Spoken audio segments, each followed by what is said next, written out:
আমি আমি এই আব্দুর রাজ্জাক বিন ইউসুফের একটা অডিও দেখছিলাম। ওনাকে একজন প্রশ্ন করেছিলেন যে যে ইমাম দাড়িতে এবং চুলে কালো কলপ করেন ওনার ইমামতি হবে না। এর তাৎপর্য জানতে চাইছি আপনার কাছে। সে ফাসেক যারা বলছে যে দাড়ি কালো করা হারাম। সাদা হয়ে গেছে তো নির্দেশ সবার জন্য সমানভাবে থাকবে, কেউ কালো করবেন না, সাদা চুল সাদা দাড়িকে কালো করবে না। কিন্তু যদি কেউ কালো, যেমন নখের উপরে আপনি নীল পলিশ লাগাইলেন, তাহলে কি হয়? আলাদা স্তর পড়ে না, যেটা ঘষে ঘষে পড়ে, তাহলে ওইটার কারণে অজু হবে না।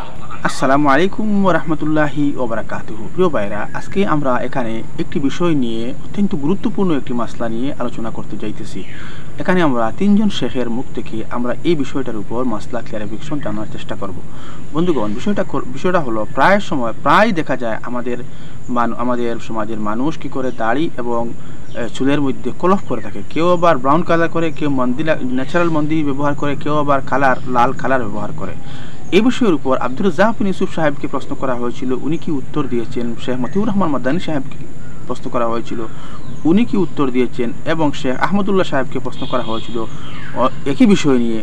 তিনজনের উত্তর আজকে আমরা শোনার চেষ্টা করব। বন্ধুগণ, প্রথমে আমরা শোনার চেষ্টা করি শেখ আব্দুর রাজ্জাক বিন ইউসুফ সাহেবকে কি বলা হয়েছিল এবং উনি এর উত্তরে কি বলেছেন, এবং একই প্রশ্ন যখন ডক্টর মতিউর রহমান মাদানী সাহেবকে প্রশ্ন করা হয়েছিল তখন উনি কি বলেছেন। আসুন প্রথমে আমরা শেখ আব্দুর রাজ্জাক বিন ইউসুফ সাহেবের মন্তব্যটা, প্রশ্ন কি করা হয়েছিল তার উত্তর আমরা জানার চেষ্টা করি।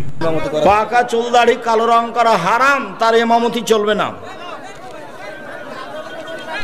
তো আমরা এখানে দেখতে পারলাম যে আব্দুর রাজ্জাক বিন ইউসুফ সাহেবকে প্রশ্ন করেছিল যে দাড়িতে কালো রং যদি কেউ করে তাহলে তার ইমামতি হবে কি।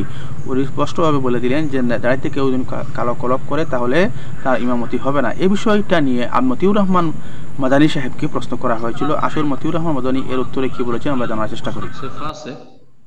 যারা বলছে যে দাড়ি কালো করা হারাম, অধিকাংশ ওলামারা এটাই বলছেন।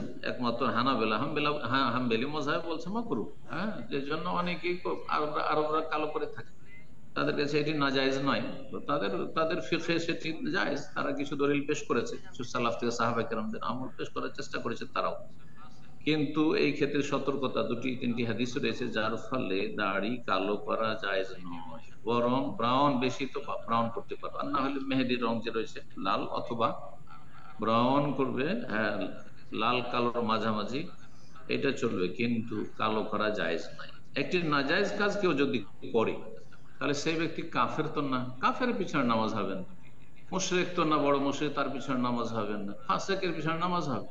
যেখানে যারা দাড়ি নেই তার পিছনে নামাজ হবে, তার টাকার নিচে কাপড় আছে তার পিছনে নামাজ হবে। যেই ব্যক্তি আপনার সুদ খায় তার পিছনে নামাজ হবে, ঘুষ খায় তার পিছনে নামাজ হবে। যার নামাজ শুদ্ধ, এটি কায়দা শুনে রাখেন ফিকহের, যার নিজের সালাত শুদ্ধ তার ইক্তেদা শুদ্ধ, তার ইমামতি শুদ্ধ। বুঝা গেছে? নবী সাল্লাল্লাহু আলাইহি সাল্লামের সহিহ হাদিস রয়েছে, সাল্লি আলা মান ক্বালা লা ইলাহা ইল্লাল্লাহ সাল্লি খালফা মান ক্বালা লা ইলাহা ইল্লাল্লাহ। যেই ব্যক্তির লা ইলাহা ইল্লাল্লাহ তাওহীদ ঠিক আছে, বড় শিরক কুফরি মুক্ত আছে, নাস্তিক নয়, মাজার পূজারি নয়, আল্লাহ ছাড়া অন্যকে ডাকে না, সেই ব্যক্তির পিছনে সালাত আদায় করো, সেই ব্যক্তির জানাজা পড়ো। ফাসিকের জানাজা পড়া যায়, ফাসিকের ইমামতি যায়। এটি হচ্ছে আহলে সুন্নাত ওয়াল জামাতের মত। আর বাকি কিছু মুফতি রয়েছেন যাদের বাড়াবাড়ি রয়েছে, যারা মুসলিমদের ক্ষেত্রে বাড়াবাড়ি কিছু ফতোয়া দিয়ে থাকে। আল্লাহ রাব্বুল আলামিন সঠিক জায়গা থেকে ফতোয়া নেওয়ার তৌফিক দান করুন। ফতোয়া নেওয়ার ক্ষেত্রে আপনাদেরকে সতর্ক হতে হবে। যে কড়া কথা বলে, চরমপন্থা অবলম্বন করে, তার কাছ থেকে ফতোয়া নেবেন, এটা আপনার মানহাজ নয়। মানহাজ হইতে হবে যে ইলমি কথা যারা বলে কোরআন সুন্নাহ, তাদের থেকে নিতে হবে। আল্লাহ সঠিক বুঝদান। তো বন্ধুগণ, এখানে আপনারা দেখলেন মতিউর রহমান মাদানী সাহেব বিষয়টা কিরকম উত্থাপন করেছেন এবং উনি কি বলতে চেয়েছেন। যেখানে শেখ আব্দুর রাজ্জাক বিন ইউসুফ সাহেব স্পষ্টভাবে ভাষায় বলে দিয়েছেন যে যদি কেউ চুল এবং দাড়িতে কালো কলপ করে তাহলে তার পিছনে নামাজ চলবে না। কিন্তু মতিউর রহমান মাদানী সাহেব তার ঠিক উল্টোটাই বলেছেন। বন্ধুগণ, আসুন এই বিষয়টা নিয়ে আমরা এবার শেখ আহমদুল্লাহ সাহেবের মুখ থেকে এই বিষয়টার একটু ক্লারিফিকেশন বা বিষয়টা উনি কীভাবে উপস্থাপন করেন, উনার জ্ঞানভঙ্গিতে উনি কী বোঝাতে চেয়েছেন, আসুন আমরা একটু জানার চেষ্টা করি। চুল দাড়ি পেকে গেলে কলব বা কালো করলে অজু হয় কিনা এ বিষয়ে অনুগ্রহ করে বলবেন। চুল বা দাড়ি যদি কালো হয়ে যায়, তাহলে নবী করিম সাল্লাল্লাহু আলাইহি সাল্লাম সেটাকে সাদা যদি হয়ে যায়, চুল দাড়ি যদি সাদা হয়ে যায় পেকে বা যেভাবে হোক সাদা হয়ে যায়, নবী সাল্লাল্লাহু আলাইহি সাল্লাম নির্দেশ করেছেন গাইয়িরু হাদা শাইয়িব, তোমাদের চুল দাড়ি সাদা হয়ে গেলে সেগুলোকে তোমরা পরিবর্তন করো, সাদা রাখিও না। কিন্তু পরিবর্তন করতে গিয়ে মানে সাদাকে অন্য রঙে রূপান্তর করো, কিন্তু সেটা করতে গিয়ে ওয়াজান্নাবু সাওয়াদ, তোমরা কালো কালার আবার করবা না, কালো কলব দিবা না। তাহলে কি করবা? লাল কালার করো, মেহেদির কালার করো, অন্য কিছু করো, কিন্তু কালো কালার করা যাবে। এই জন্য সাদা চুল সাদা দাড়ি এটাকে মেহেদির কালার ইত্যাদিতে করা সুন্নাহ। এখন কালো করা যাবে না কেন? আল্লাহ ভালো জানেন, আল্লাহ রসুল ভালো জানেন কেন নিষেধ করা হয়েছে, আল্লাহ তাআলা ভালো জানেন। কিন্তু এর পাশাপাশি অনেক উলামায়ে কেরাম ধারণা করেন যে এটা অনেক সময় মানুষ বয়স লুকাবার জন্য করে, কারণ হয়তো বয়স লুকাবার ব্যাপার নাই, জোয়ান বয়সেই সব সাদা হয়ে গেছে, তো নির্দেশ সবার জন্য সমানভাবে থাকবে, কেউ কালো করবেন না, সাদা চুল সাদা দাড়িকে কালো করবেন। কিন্তু যদি কেউ কালো করে তাহলে তার অজু হবে না, ব্যাপারটা সেরকম না। কারণ অজু হবে না তখন যখন চুল বা দাড়ির উপরে আলাদা কোনো প্রলেপ পড়বে, আলাদা একটা স্তর পড়বে, অনেক মোটা হয়ে যাবে এক একটা। ওই রকম সাধারণত আপনার মেহেদি বা এই জাতীয় কোনো কালার ব্যবহার করলে সেটার ফলে আলাদা কোনো স্তর পড়ে না। যদি স্তর পড়ে যায় তাহলে ভিন্ন কথা। যেমন নখের উপরে আপনি নীল পলিশ লাগাইলেন, তাহলে কি হয়? আলাদা স্তর পড়ে না, যেটা খসে খসে পড়ে, তাহলে ওইটার কারণে অজু হবে না, যেহেতু আপনার ওই নখের উপরে পানি যাচ্ছে না, উপরে ওই প্রলেপ আছে যে নেল পলিশের, সেজন্য। তো চুল বা দাড়ি যদি কেউ কালো করে তো সেটা গুনাহের কথা, সেটা ভিন্ন বিষয়, কিন্তু এর ফলে অজু হবে না, ব্যাপারটা সেরকম না।